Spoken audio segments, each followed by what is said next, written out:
और मसला यही है कि इसहाक डार साहब, पेट्रोलियम मसनूआत की कीमतों में को मेंटेन करना या ना बढ़ाना, हकीकत ये है कि PMLN की सख्त सियासी मजबूरी बन चुकी है, लेकिन इस मजबूरी की कॉस्ट पाकिस्तान की इकॉनमी को पे करनी पड़ रही है। ओगरा की समरी जब आप मुस्तरद करते हैं तो अब तक 70 रुपये पर लीटर सब्सिडी, सर इसको मेंटेन कैसे करेंगे? शायद खाकान अब्बासी साहब कहते हैं बहुत बड़ा लॉस है। मैं अर्ज करता हूँ, देखिए एक तो क्वांटम देख लेते हैं जी कि अप्रैल की सब्सिडी का जो अमाउंट है वो करीबन 80 अरब रुपए है, मई में करीबन 100 अरब होगा और जून में भी 100 अरब होगा। अब इमरान नियाजी साहब जाते जाते बूबी ट्रैप लगा गए और उनको पता था मैं तो जा रहा हूँ। उन्होंने 10 रुपए एक प्रोडक्ट की, अपने पेट्रोलियम प्रोडक्ट्स की पर लीटर कम कर दी, 5 रुपए बिजली का यूनिट कम कर दिया। आपको भी पता, मुझे भी पता। ना उन्होंने एक ऐसा नेगेटिव पॉलिटिकल मूव की कि जो ऑब्वियसली पॉजिटिव नहीं गिनी जा सकती, क्योंकि जैसे आपने कहा कि ये सब्सिडी जो है इसका मतलब है कि आपका बजट डेफिसिट बढ़ेगा तो आपको फिर उधार लेना ज्यादा पड़ेगा। अब वेयर डू वी स्टैंड? जैसे आपने कहा कि अगर पेट्रोल पे 29 रुपए है और डीजल पे 70 रुपए है तो ये सब्सिडी कैसे बर्दाश्त होगी? ये जो नंबर मैंने दिए ये हमने रफ कैलकुलेशंस की हैं कि जो कंजम्पशन इस वक्त चल रही है उसके बेसिस पे हमें ये 3 महीनों में कितनी सब्सिडी दरकार है। ये करीबन आप कह लें कि 280 अरब से लेके 290 अरब, around that figure, ball park ये होगी जी।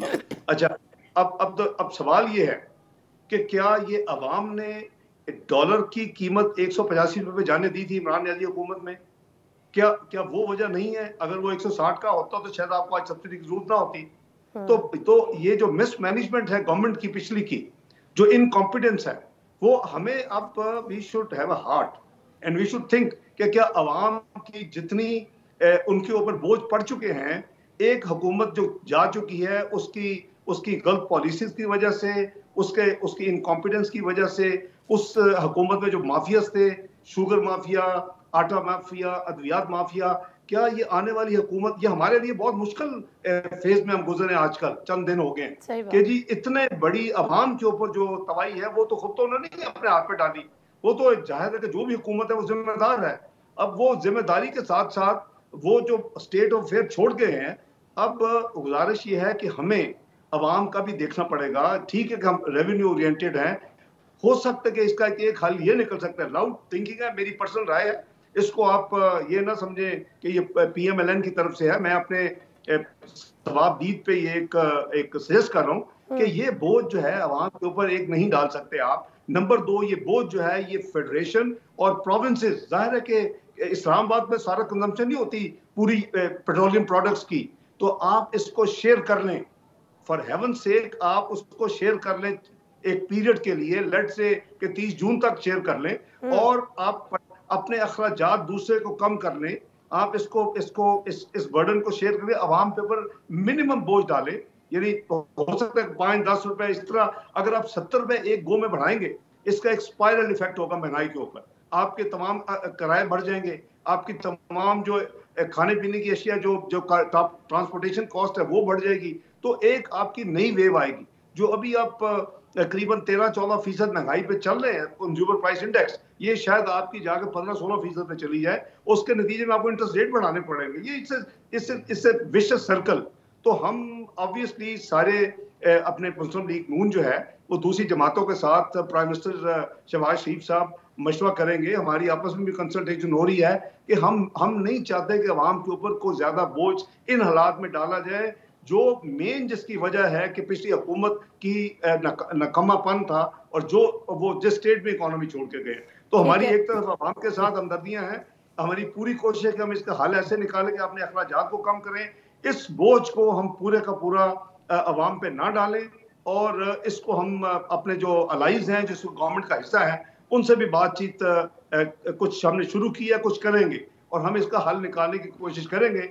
होपफुली इंशाल्लाह जो बेस्ट होगा जी करेंगे।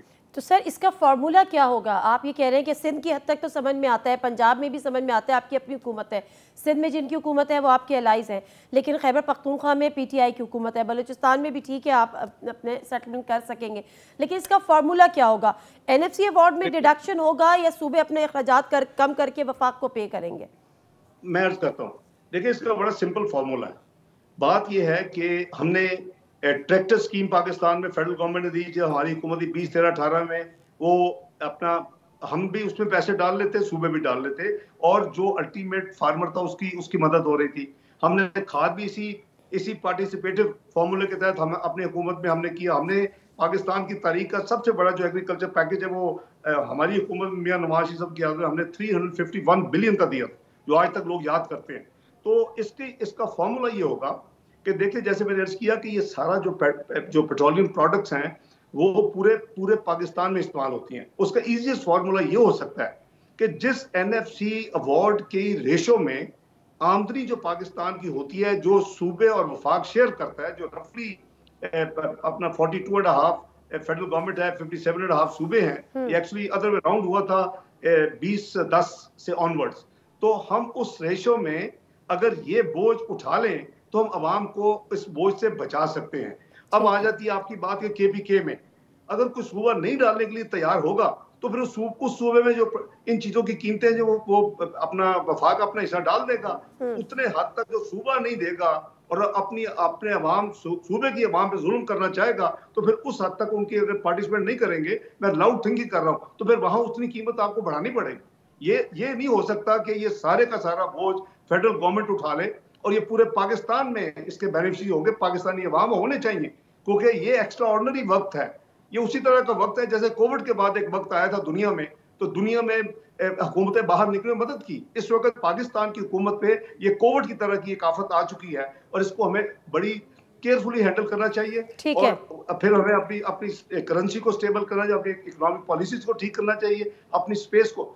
एक सिंपल आप एग्जांपल ले लें कि आपके मुल्क का जो डेट सर्विसिंग इंटरेस्ट जो आप देते थे सालाना, वो हमने जब छोड़ा था 1550 अरब के करीब सालाना था, आज वो 3200 अरब पे पहुंच चुका है, टोटल मिसमैनेजमेंट। और आज जो 6.25% पॉलिसी रेट था, आज जो 12.25% पे है, 13.5 तक। ठीक है सर, करेंसी स्टेबल कैसे करेंगे? जिस तरह से खुद आपने फरमाया कि डॉलर, जाहिर सी बात है वो इतना, मुझे याद है जब 2013 में आपकी हुकूमत आई थी तो डॉलर जब 106 और 108 को टच कर रहा था, शेख रशीद साहब ने कहा था मैं सियासत छोड़ दूंगा, आपने कहा था मैं 100 रुपये पर लेकर आऊँगा, और आप 100 रुपये पर लेकर आए, लेकिन शेख साहब ने सियासत नहीं छोड़ी। लेकिन आज जो डॉलर है वो 186, 187 और 188 इसको टच कर रहा है। आपका टारगेट क्या है? इसको रुपये को स्टेबल करने के लिए, कदर मुस्तहकम करने के लिए आप डॉलर को कितना नीचे लाने के लिए कुछ आपने टारगेट रखा है, कोई गोल रखा है? जी देखिए, एक तो ये है कि मैं जरा थोड़ी करेक्शन कर दूं अगर आपकी इजाजत हो, कि मैंने नहीं कहा था सियासत छोड़ने के लिए। डॉलर जो था हमारे आने के बाद वन फाइन डे बड़े शॉर्ट पीरियड में 111 तक गया, और मशहूर पिंडी के सियासतदान जो हैं शेख रशीद, उन्होंने कहा था कि अगर ये 100 के नीचे ये हुकूमत ले आए, क्योंकि हमारी हुकूमत का हिस्सा थे 98-99 में जब मुआशी धमाके हुए थे और डॉलर 69 पे एक दिन पहुंच गया था, 67 पे क्लोज हुआ था। उस वक्त भी मुझे ये टास्क दिया गया था, मैं उसको फाइनेंस मिनिस्ट्री मुझे दी गई थी, और वो 52 पे आया, फिर 8 महीने स्टेबल रहा, उसमें 2.5-3 महीने लगे। यही हाल हुआ था जब हम आए थे, क्योंकि आपकी इकोनॉमी बिल्कुल इन टैटर्स थी और उसका बुरा हाल था। हमने बजट दिया, उसको पास करवाया, हमने 4 जुलाई को विद इन ए मंथ हमने IMF का प्रोग्राम साइन कर लिया, हमने स्ट्रक्चर रिफॉर्म शुरू कर दिए। दुनिया ने देखा कि यार दे मीन बिजनेस, ये तो सारे अपने इन्होंने काम ठीक करने शुरू कर दिए। तो उस वजह से हमारी फिर रेटिंग बढ़ी हमारा, तो ग्रेजुअली फिर हम पहुंचे कि 3 साल में हमने पहली दफा प्रोग्राम खत्म किया। अब क्या होगा? अब यही है कि हमें अपनी सबसे पहले जो इकोनॉमिक पॉलिसीज है उनको फौरी तौर के ऊपर, मॉनेटरी पॉलिसी को ठीक करना, उसका काम हो रहा है, फिस्कल पॉलिसी को ठीक करना है। हमने अपना जो पाकिस्तान के जो फ्यूचर प्रोजेक्शंस हैं, हमारी जो रिक्वायरमेंट्स हैं एक्सटर्नल अकाउंट में हमने पेमेंट्स करनी है, उसके लिए तैयारी करनी है। तो ये सारी जब तैयारी होगी और जब ये होगा चंद दिनों में और चंद हफ्तों में, तो उसके नतीजे में आपका रुपया ना सिर्फ स्टेबल होना चाहिए, इसको नीचे आना चाहिए। और नीचे कहाँ आएगा? मेरे नजदीक इसका फर्स्ट टारगेट 160 होना चाहिए। और मैं आज से नहीं, मैं काफी देर से कह रहा हूँ। आपने देखा कि पिछली हुकूमत इसको 152 पे लाई थी, एक करीबन एक 1.5 साल पहले अक्टूबर में एक लाई थी, अगर आपको याद हो कि ये 180 से करते करते 152 पे लाए थे, लेकिन ये मेंटेन नहीं कर सके, ये अपनी इकोनॉमिक परफॉर्मेंस मेंटेन नहीं कर सके, ये महंगाई को मेंटेन नहीं कर सके, ये इंटरेस्ट रेट को मेंटेन नहीं कर सके, ये बजट डेफिसिट को मेंटेन नहीं कर सके। तो आज ये साल बदकिस्मत है कि पाकिस्तान की तारीख का ब्लीक तरीन होगा कि जिसमें बजट खसारा ये छोड़ के गए हैं वो करीबन 5600 अरब का होगा।